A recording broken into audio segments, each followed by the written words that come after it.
10대 시절 바벨론 왕궁에서 교육을 받았던 다니엘은요, 그 다음 바사 제국이 바벨론을 무너뜨리고 새로운 나라, 새로운 제국을 세웠을 때에도 그 바사 제국에서 다니엘은요, 계속 고관의 지위를 유지할 수 있었습니다. 그러니까 다니엘은 바벨론에서도 또 이어지는 바사 제국에서도 고관을 유지할 수 있었던 것이죠.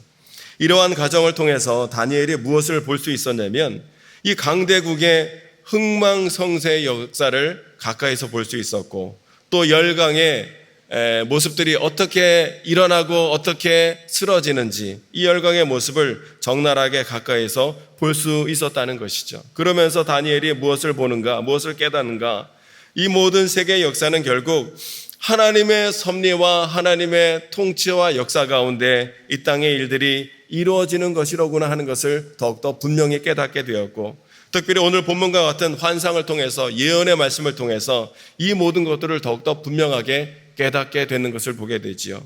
오늘 말씀은 세계 열강의 일이 어떻게 이루어질까 하는 것을 하나님께서 천사를 통해서 다니엘에게 보여주시고 알려주시는 말씀이 자세히 기록되고 있습니다. 2절 상반절에 보면 이렇게 기록이 되어 있습니다. 이제 내가 참된 것을 내게 보이리라 하면서 앞으로 일어나게 될 일을 아주 자세하게 말씀해 주고 있지요. 하나님의 천사가 다니엘에게 앞으로 세계 역사가 어떻게 펼쳐지고 진행될 것인지 예언을 통해서 자세하게 알려주시는 거예요. 이 예언의 말씀을 통해서 다니엘은요, 이제 막 일어나게 된 바사 제국이 이후에 어떻게 멸망하게 될지, 그리고 그 다음에 일어나게 될 헬라 제국이 어떻게 강성해지고 어떻게 나누어지며 분열하게 될지, 그리고 그 다음에 일어날 로마 제국이 어떻게 득세하고 그 최후가 어떻게 마무리될지, 이 모든 앞으로 일어나게 될 세계 역사에 대해서 다니엘은 자세히 보게 되는 거예요. 2절에 보면 바사 제국의 넷째 왕이 나오는데 매우 부유하고 강한 자였습니다. 이 자가 바로 에스더의 남편 아하수에로 왕이었습니다. 역사적으로 볼 때는 크세르크세스라고 기록이 되어져 있죠. 이 역사의 기록에 의하면 이 아하수에로 왕 크세르크세스는요, 대군을 이끌고 정복 사업을 계속 벌이다가 BC 480년에 이 아테네 장군의 거짓 정보를 듣고는 폭이 좁은 살라미스만으로 갔다가 그곳에서 그리스 연합 대군에게 완전히 패배를 하게 됩니다. 그래서 이 패배 이후에 떠오르던 바사 제국은 이제 힘을 잃게 되었고요. 3절에 나오는 헬라 제국의 한 능력 있는 왕, 성경에 3절에 한 능력 있는 왕이라 표현하고 있는데 이 알렉산더 대왕을 말씀하고 있는 것이죠. 이 알렉산더 대왕에 의해서 바사 제국은 또한 멸망을 당하게 됩니다.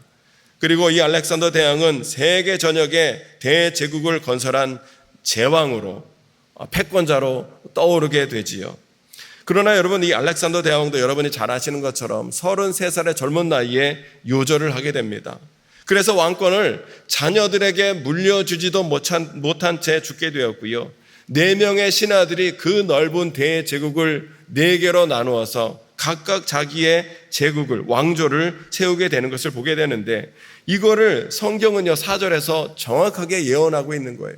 4절의 말씀을 함께 읽어보실까요? 4절. 그러나 시작. 그러나 그가 강성할 때에 그의 나라가 갈라져 천하 사방에 나눌 것이나 그의 자손에게로 돌아가지도 아니할 것이요 또 자기가 주장하던 권세대로도 되지 아니하리니 이는 그 나라가 뽑혀서 그 외에 다른 사람에게로 돌아갈 것임이라. 아멘. 알렉산더 대왕 이후에 어떻게 펼쳐지게 될지 이와 같이 성경은요 자세하게 예언해주고 있는 것을 보게 되죠. 여러분, 세상에 부유한 자, 힘 있는 자, 통치자들이 자기 마음대로 세상의 역사를 주관하고 다스리는 것처럼 보이지만 세계 모든 역사의 주관자는 결국은 하나님이시다라는 것을 성경이 계속해서 말씀해주고 있는 거예요. 5절부터 19절까지는요 알렉산더 대왕 이후에 나누어진 헬라의 이 4 왕조 중에서 이스라엘의 북쪽에 위치한 시리아 중심의 셀레쿠스 왕조, 그리고 이스라엘의 남쪽에 위치한 이집트 중심의 프톨레미 왕조 사이에 대립과 갈등의 역사를 예언하고 있는 말씀이 아주 길고 자세하게 기록되어져 있습니다. 우리가 복잡하게 읽었는데 북방과 남방의 왕들이 어떻게 서로 대립했는지가 5절로 19절에 계속 기록되어져 있는 거예요. 특별히 북방 시리아와 남방 애굽은요, 이렇게 성경 보니까 정략 결혼을 통해서 화친을 꾀하려고 했던 것을 보게 되지요. 그런데 여러분, 이 정략 결혼에 의한 화친은요, 결코 오래가지 못하는 법이지요. 6절에 보면 북방 시리아로 시집왔던, 이 정략 결혼을 위해서 시집왔던 애굽의 공주, 남방 공주가 버림받고 살아야 되는 일이 일어나므로 남방 애굽이요, 이거를 보복하기 위하여 북방 시리아를 공격하게 되고요, 또 이후에는 북방 시리아가 남방 애굽을 점령하기 위하여 여러 차례 공격했지만 결국 점령 성공하지는 못했다는 내용이 자세하게 기록된 것을 우리가 읽었습니다. 그런데 여러분, 놀라운 점이 무엇이냐면 오늘 성경에 기록된 이 모든 예언의 말씀들이요, 이 땅의 세상 역사 가운데 그대로 모두 다 성취되었다는 점이에요. 정말 놀라운 일이 아닐 수 없지요. 오늘 다니엘서에 예언된 이 모든 말씀들이 이후의 역사 가운데 그대로 이 땅 가운데 다 서로 이루어지고 성취되었다는 것입니다. 이에 대해서 인본주의의 토대를 둔 성경학자들은 이 부분을 어떻게 해석하냐면, 다니엘서에 기록된 이 예언의 말씀들이 이렇도록 정확한 이유는 이러한 일들이 일어나기 전에 다니엘서가 기록된 것이 아니라 이러한 일들이 일어났고 난 이후에 다니엘서를 기록했기 때문에 이게 이렇게 정확하게 기록될 수 있는 것이다 라고 해석하고 있는 것을 보게 되는데, 여러분, 정말 성경을 성경대로 보는 것이 아니라 성경을 정말 사람의 생각으로 인본주의의 토대를 둔 그 견해가 아닐 수 없지요. 여러분, 쿰란 동굴에서 발견된 사회문서를 통해서 우리가 무엇이 증거가 되냐면, 다니엘서 등 성경이 이러한 역사들이 있기 전 BC 5세기에 이 모든 것들이 기록되었다는 것을 정확하게 증명하고 있다는 거예요. 성경은 이 모든 것들을 미리 정확하게 다 예언한 말씀이고, 그 예언한 말씀이 이후에 이 땅의 역사 가운데 다 그대로 이루어졌다는 것이죠. 무엇을 말씀하고 있습니까? 한 인간의 개인사뿐만 아니라 전세의 모든 역사도요, 하나님의 주권 아래 이루어지고 계획되어지고 성취되어지고 있다는 것을 오늘 우리에게 말씀하고 있는 거예요. 여러분, 하나님은 역사의 주관자이신 줄로 믿습니다. 하나님이 역사의 주관자이시기 때문에 성도는요, 이 하나님의 역사의 주관자이신 하나님을 찬양하고 소망하는 가운데 그분의 계획과 뜻과 섭리 가운데 성도는 오늘을 살아갈 수 있어야 하리라는 거예요. 오늘 중요한 것은요, 다니엘 11장에 기록된 이 모든 예언의 말씀들이 역사적으로 정확하게 이 땅 가운데 다 성취되고 이루어졌다는 거예요. 그렇다면 여러분요, 하나님께서는 왜 이러한 미래의 일들을 우리 다니엘에게 알게 하셨고 우리에게 알게 하셨는가? 생각해 보면 하나님의 이러한 미래 일들을 예언을 통해서 알게 하신 첫 번째 이유는요, 이러한 예언을 통해서 하나님이 어떤 분이시는가지를 우리에게 말씀해 주고 있다는 거예요. 특별히 하나님의 전지하심에 대하여, 즉 하나님은 모든 것을 다 알고 계신 하나님이다라는 것을 이 예언의 말씀을 통해서 우리에게 알려주고 있다는 거예요. 여러분, 성경은요, 하나님이 모든 것을 다 알고 계신다는 것을 우리에게 증거하고 있는 책이지요. 하나님은 당신이 택하신 하나님의 사람들에게 앞으로 어떤 일이 일어나게 될 것인지를 예언하고 보여주심으로 하나님이 어떠한 분이신지, 하나님은 모든 것을 다 알고 계신 전지하신 하나님이다라는 것을 우리에게 증거하고 선포하고 있다는 것이, 다니엘 11장에는요 모두 135개의 역사적 사건들에 대한 예언의 말씀들이 기록되어져 있는데, 이 예언의 말씀들이 놀랍게도 하나도 빠짐없이 이 땅 가운데 다 이루어지고 성취된 것을 보게 됩니다. 바사와 헬라 제국의 일들에 대해서 애굽과 시리아와 같은 나라들과 관련된 이 모든 일들이 실제로 성취됨으로 말미암아 하나님은 모든 것을 다 알고 계신 전지하신 하나님이시고 하나님은 역사를 주관하시는 진정한 왕이신 하나님이다라는 것을 성경이 증거하고 선포하고 있다는 것이에요. 그러면 여러분, 하나님이 이처럼 모든 것을 다 알고 계시고 이 역사를 다 주관하고 계신다는 이 사실이 오늘 우리 성도들에게 어떤 의미로 다가오는 것인가 생각해 봤을 때, 그것은요, 하나님은요 우리에게 일어난 모든 일들을 다 알고 계시고 우리에게 일어나고 있는 이 모든 일에 대하여 하나님은 지대한 관심을 가지고 계신다라는 것을 우리에게 말씀하고 있다는 거예요. 여러분, 하나님은요 지금 우리에게 일어난, 나에게 일어난 나의 모든 일을 하나님은 다 알고 계신다는 거예요. 또 그 일에 대해 하나님은 관심을 가지고 계신다는 거예요. 이것이 여러분 오늘 우리 성도들에게 얼마나 큰 위로와 힘이 된지 모른다는 거예요.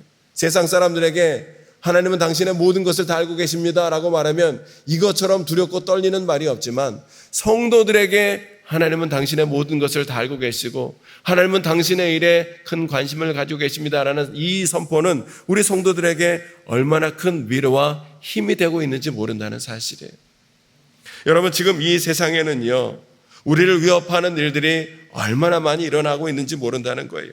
국가 간의 갈등과 다툼이 있고요, 경제적인 위기와 어려움이 있고요, 질병으로 인한 고통이 있고요, 죽음에 대한 긴장과 불안감이 있고, 그 어느 때보다 이러한 불안한 요소들이 가득한 시대를 우리가 살아가고 있지요. 이러한 때를 살아가는 성도들에게 하나님이 우리의 모든 일을 다 알고 계시고 하나님이 나의 모든 일에 대하여 관심을 가지고 계신다라는 선포는 그 어떤 것보다 큰 위로와 힘이 되고 있다는 거예요. 여러분, 하나님은 나의 모든 것을 다 알고 계시고 큰 관심을 계시니 여러분 두려워하지 마시기 바랍니다. 이게 얼마나 우리에게 큰 위로가 되는지 모른다는 거예요. 지금 나에게 어떤 문제가 있는지, 지금 나에게 어떤 어려움이 있는지, 지금 나에게 어떤 시련과 고난이 있는지 하나님은 그것을 다 알고 계시고 그 모든 문제에 대한 해결책과 또 해답이 무엇인지까지 하나님은 다 알고 계시고 그것에 대해 지대한 관심을 가지며 나를 지켜보고 나와 함께 하신다는 거예요. 전지전능하신 하나님이 나의 모든 것을 다 알고 계시고 나의 모든 것을 해결하실 능력이 있으시다는 것을 오늘도 우리가 믿고 신뢰하는 가운데 모든 것을 주님께 맡기며 오늘도 우리가 주님께 의지하며 나아갈 때 우리는 하나님의 은혜와 능력 가운데 오늘도 참된 평안과 기쁨을 누리게 될 줄로 믿습니다. 이 모든 것을 아시는 전지전능하신 하나님이 오늘도 나의 모든 상황을 다 아시고 오늘도 나와 함께 하신다는 이 사실이 오늘 우리 성도들에게 얼마나 큰 위로와 힘이 되는지 모른다는 거예요. 또한 하나님이 이 미래의 일을 알게 하시는 두 번째 이유는요, 세상 방식의 결과가 어떠한지를 알려주시기 위하여 미래의 일을 알게 하신다는 것이에요. 여러분, 천사가 다니엘에게 그가 섬기고 있는 바사 제국의 일들뿐만 아니라 알렉산더 대왕의 활약에 대해서, 그리고 시리아의 셀루쿠스 왕조, 또 이집트의 프톨레미 왕조의 갈등과 대립에 이르기까지 북방과 남방에 아우르는 이 모든 일들이 어떻게 진행될 것인지를 예언을 통해서 자세하게 알려주셨어요. 그런데 여러분, 이 예언 속에 등장하는 나라들의 이 갈등과 싸움과 다툼은요, 오늘 이 세상 국가들, 또 이 세상에 살아가는 모든 개인들의 생활 방식을 그대로 대변하고 있다는 거예요. 강대국들은 더 많은 부와 권력을 차지하기 위하여 이웃 나라를 끊임없이 공격해왔고요. 또 개인들은 어떻습니까? 더 많은 이권을 누리기 위해서 경쟁 관계 속에서 다른 사람을 끊임없이 억압하고 궁극하는 행위들을 일삼고 있는 것이 오늘 적나라한 우리 사람들의, 우리 지금 국가들의 모습이라는 것이죠. 때때로 6절에 나오는 것처럼 북방과 남방 왕이 서로 정략견을 맺음으로 화친을 깨하기도 하지만, 그러나 이 화친도 결국 어떻게 되었습니까? 실패로 끝나고 말더라는 거예요. 오늘 본문 가운데 두 번의 정략결혼이 나오는데 모두가 다 실패로 끝나버리고 말지요. 역사적으로 많은 나라가 이 힘겨운 갈등 관계 속에서 이거를 벗어나기를 원하고 진정한 평화를 찾기를 원했지만 지금까지 인류는 한 번도 진정한 완전한 평화를 이루질 못했다는 거예요. 평화의 방법을 지금까지 한 번도 찾지를 못했다는 것이죠. 때문에 오늘 다니엘을 통해서 주어진 이 예언의 말씀은 오늘 우리에게 무엇을 증거하고 있는 것이냐면, 이 악한 세상에는 결코 완전한 평화가 있을 수 없다라는 진리를 다시 한번 우리에게 말씀하고 있다는 거예요. 이것이 여러분 이후에 장구한 인류의 역사의 흐름 가운데 결코 한 번도 변함이 없었던 진리라는 것이죠. 이 세상 가운데서는 결코 참된 평화를 우리가 한 번도 누릴 수가 없었다는 거예요. 때문에 여러분, 우리는요, 세상이 줄 수 없는 참된 평화를 세상 속에서 찾지 말아야 한다는 것이죠. 이 세상에서의 참된 평화는 세상의 어떤 나라나 사람이나 조건이나 환경을 통해서 주어지는 것이 아니라 이 세상에서의 참된 평화는 오직 하나님의 독생자 예수 그리스도를 통해서만 이 땅 가운데 참된 평화가 이루어지게 되는 줄로 믿습니다. 하나님은요, 이 땅에 이 진정한 평화를 위해서 당신의 아들을 이 땅 가운데 보내주셨고, 예수 그리스도께서 세상의 다툼과 전쟁을 끝내실 유일한 구원자로 이 땅 가운데 오신 분이 우리 주님이시라는 거예요.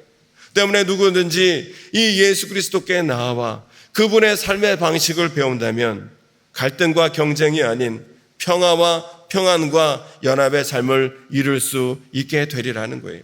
때문에 오늘도 저와 여러분들이 오직 예수 그리스도 안에 머물러 있을 때 우리는 그분 안에서 참된 평안과 안식을 먼저 누릴 수 있고, 그 평화를 우리 이웃들에게, 주변의 사람들에게 참된 평화를 전하며 이루는 성도의 삶을 살아가게 될 줄로 믿습니다.